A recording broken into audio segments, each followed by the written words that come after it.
Idukki Nedumkandam സ്വദേശിക്ക് seat belt ധരിക്കാത്തതിന്റെ പേരിൽ camera വഴി ഒരു ഫൈൻ കിട്ടി. എന്നാൽ പിഴ വന്ന ചെല്ലാനെ ചിത്രത്തിൽ സീറ്റ് ബെൽറ്റ് ധരിച്ച് ഡ്രൈവ് ചെയ്യുന്നതും വ്യക്തമായി കാണാം. സംഭവം വിവാദമായി പരാതി ഉയർന്നതോടെ സൈറ്റിൽ നിന്നടക്കം ചെല്ലാൻ മുക്കി തടിയൂരിയിരിക്കുകയാണ് മോട്ടോർ വാഹന വകുപ്പ്.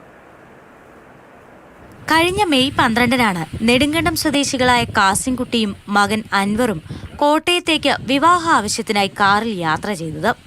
തലയോലപ്പറമ്പിൽ വെച്ച് സീറ്റ് ബെൽറ്റ് ധരിച്ച് യാത്ര ചെയ്യുന്ന ഇവരുടെ ചിത്രം ക്യാമറ വൃത്തിയായി പകർത്തി. കൺട്രോൾ റൂമിലിരുന്ന ഉദ്യോഗസ്ഥർ പിന്നെ ഒട്ടും താമസിച്ചില്ല. 500 രൂപ പിഴയടിച്ച് ചെല്ലാൻ ഫോം അയച്ചു.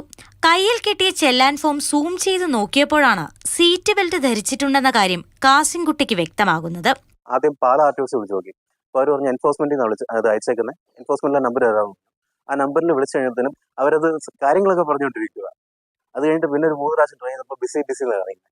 പിഴ ചുമത്തപ്പെട്ടയാൾ വിവിധയിടങ്ങളിൽ പരാതിയുമായി പോയതോടെ ഓൺലൈനിൽ നിന്ന് ചെല്ലാൻ ഫോം അടക്കം പിൻവലിച്ച് മോട്ടോർ വാഹന വകുപ്പ് തടിയൂരി. ബൈക്ക് യാത്രികർ സീറ്റ് ബെൽറ്റ് ധരിക്കാത്തതുൾപ്പെടെ സംസ്ഥാനത്ത് മുൻപും ക്യാമറ ഇത്തരത്തിൽ കൗതുകകരമായ പിഴകൾ ചുമത്തിയിട്ടുണ്ട്. സീറ്റ് ബെൽറ്റ് ധരിച്ചു പോകുന്ന ആൾക്ക് അത് വ്യക്തമാകുന്ന ചിത്രമടക്കം വെച്ച് പിഴ ചുമത്തിയ സംഭവം ഈ സാങ്കേതിക സംവിധാനത്തിന്റെ വിശ്വാസ്യതയെ തന്നെ ചോദ്യം ചെയ്യുകയാണ്. മാതൃഭൂമി ന്യൂസ്, കുമളി. ഈ റിപ്പോർട്ട് ചെയ്ത നന്ദുഷയുണ്ട് കൂടെ. Nandusha, good morning. നന്ദുഷ, ഈ സംഭവത്തിൽ നമ്മൾ ഇതിൻ്റെ വിശ്വാസ്യതയെക്കുറിച്ച് പറയുന്നല്ലോ. ഈ വിശ്വാസ്യത നേരത്തെ തന്നെ തകർന്നതാണ് എന്ന് തോന്നുന്നു. വാഹനത്തിൽ എല്ലാവർക്കും പുറമെ മറ്റൊരു അജ്ഞാത സ്ത്രീയുടെ കൂടി ചിത്രം കിട്ടിയ സംഭവമൊക്കെ നമ്മൾ നേരത്തെ അറിഞ്ഞതാണ്. കുടുംബകലഹം വരെ ഉണ്ടായി, ജീവിതം തന്നെ തകരാൻ സാധ്യതയുള്ള ഇത്തരം സന്ദർഭങ്ങൾ ഉണ്ടാവുമ്പോൾ ഇതൊക്കെ എന്ത് എന്നാണ് തോന്നിപ്പോകുന്നത്.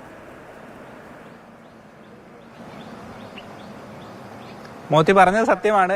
ക്യാമറയുടെ വിവാദങ്ങൾ അല്ലെങ്കിൽ ക്യാമറ പകർത്തിയ ചിത്രങ്ങളിലെ കൗതുകങ്ങൾ മൂലമുണ്ടാകുന്ന പ്രശ്നങ്ങളൊക്കെ മുൻപും ഉണ്ടായിട്ടുണ്ട്. അതിലെ ഏറ്റവും പുതിയ ഒരു സംഭവമായി മാത്രമാണ് നമുക്ക് ഈ നെടുങ്കണ്ടത്തെ സംഭവം അല്ലെങ്കിൽ തലയോലപ്പറമ്പിൽ ഉണ്ടായ ഈ സംഭവം നമുക്ക് കാണാൻ കഴിയുകയുള്ളൂ. ഈ മാസം 12-ാം തീയതിയാണ് കോട്ടയത്തെ ഒരു കല്യാണ ഫംഗ്ഷന് വേണ്ടിയിട്ട് ഈ വാപ്പയും മകനും കാസിംകുട്ടിയും അൻവറും ചേർന്ന് പോകുന്നത്. അതിനിടയിൽ ഡ്രൈവ് ചെയ്തിരുന്ന ആൾ സീറ്റ് ബെൽറ്റ് ധരിച്ചില്ല എന്ന തരത്തിലായിരുന്നു ഇവർക്ക് പിഴ ചുമത്തപ്പെട്ടത് തലയോലപ്പറമ്പിൽ വെച്ച്. പിഴ വന്നു. ആ ചെല്ലാനിൽ തന്നെ വ്യക്തമായിരുന്നു, നമുക്ക് ആ ചിത്രങ്ങളിൽ തന്നെ കാണാൻ സാധിക്കും, വ്യക്തമായി സീറ്റ് ബെൽറ്റ് ധരിച്ചിട്ടുണ്ട്. എന്നിട്ടും നമുക്ക് ഏറ്റവും വലിയ കൗതുകം ഈ സാങ്കേതിക സംവിധാനത്തിന് പറ്റിയ അബദ്ധം അതേപടി കോപ്പി ചെയ്യുകയായിരുന്നു കൺട്രോൾ റൂമിലെ ഉദ്യോഗസ്ഥരും. അവരും ഇതേ തരത്തിൽ സീറ്റ് ബെൽറ്റ് ധരിച്ചിട്ടില്ല എന്ന ആ ഒരു വസ്തുത സ്ഥിരീകരിച്ചുകൊണ്ട് പിഴ ചുമത്തുകയായിരുന്നു. ഏതായാലും കാസിംകുട്ടി ബന്ധപ്പെട്ട രീതിയിൽ പരാതികളും ഒക്കെയായി പോയി. മകൻ അൻവറും ഒപ്പം ഉണ്ടായിരുന്നു.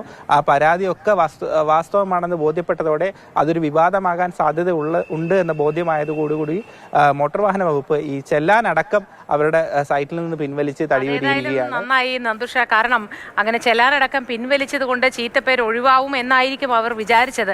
പക്ഷേ എന്തായാലും എല്ലാവരും അറിഞ്ഞു, ആകെ നാണക്കേടായി.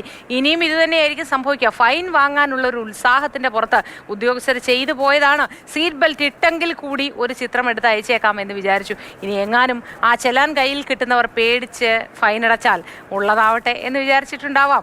2 വീലർ ഓടിച്ചവർക്ക് സീറ്റ് ബെൽറ്റ് ഇട്ടില്ല എന്ന് പറഞ്ഞ് ചെല്ലാൻ അടക്കേണ്ടി വന്ന സന്ദർഭങ്ങളൊക്കെ ഉണ്ടായിട്ടുണ്ടല്ലോ. എന്തെല്ലാം കാര്യങ്ങളാണ് ഇനി എന്തെല്ലാം നമ്മൾ കാണാൻ കിടക്കുന്നത് അല്ലേ. ക്യാമറ മനുഷ്യനെ ചിരിപ്പിച്ച് കൊല്ലും.